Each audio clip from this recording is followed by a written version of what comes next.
Dangote est dans de sérieux problèmes en ce moment au Nigeria, dans son propre pays. Lorsqu'on dit que l'homme noir est foncièrement, naturellement méchant, il y en a qui disent qu'on exagère. Voilà Dangote, l'homme le plus riche d'Afrique, qui a de sérieux problèmes dans son pays parce qu'il veut développer son pays.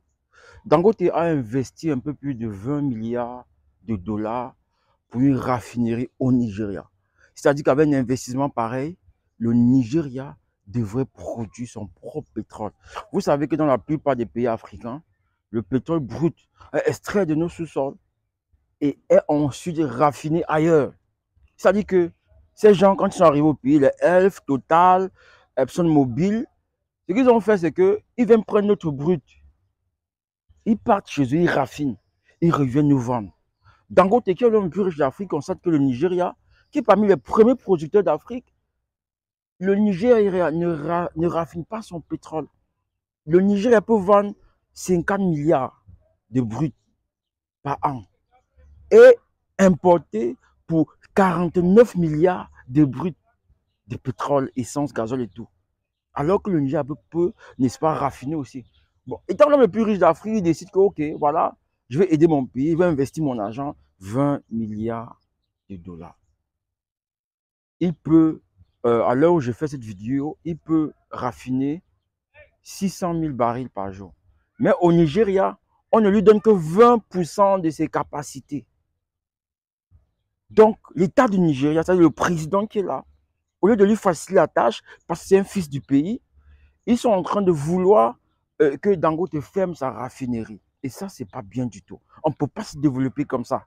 Tout simplement parce que Dangote a mis la main dans le panier dans lequel il prenait chaque fois de l'argent. Parce qu'il faut dire une chose, voir le Nigeria aller raffiner son pétrole et tout ça, son bout d'ailleurs, c'est quelque chose de très mauvais. Un pays qui exploite le pétrole depuis plus de, je sais pas, 50 ans, qui n'a pas de raffinerie. On compte les pays en Afrique qui ont leur propre raffinerie. Il y a peut-être la Libye, je sais pas, le Maroc, l'Algérie. Rien que ces deux pays-là, le Nigeria devient donc le troisième pays qui raffine. Même l'Angola ne raffine pas. Le Cameroun ne raffine pas. Tous ces pays ne raffinent pas le pétrole. Et ça, vous voulez que nous, les jeunes là, que dans notre cerveau, on capte quoi, qu'on enregistre quoi, qu'on se dise quoi. Si dans notre propre pays, sur notre propre continent, on ne peut pas nous favoriser. Normalement, le Nigeria, le gouvernement nigérian, envoyé Dangote, investir autant d'argent, aurait tout simplement dû dire, OK, on va le soutenir. Au moins, c'est un fils du pays qui a la raffinerie. Mais Dangote a découvert que il y a une société qui a été créée on a dit quoi, d'un pays occidental, d'un pays européen, où le pétrole du Nigeria sera raffiné. Donc, il est en train d'être combattu par les Nigérians qui sont allés ouvrir une raffinerie ailleurs. Vous comprenez un peu, non? Donc, ils sont allés ouvrir une raffinerie ailleurs. Et le brut du Nigeria va sortir du Nigeria pour aller être raffiné par les Nigérians d'un autre pays, les gars. Vous-même, quand vous observez ça, quand vous écoutez ça, est-ce que vous n'avez pas la rage? Parce qu'ils vont aller dans ces pays-là, ils vont payer l'installation, ils vont recruter les gens, et ce ne seront pas les Nigérians. D'abord que Dangote, lorsqu'il a fait sa raffinerie, il n'a pas été aidé par le gouvernement nigérian. Il a acheté le terrain sur lequel il a investi 100 millions de dollars.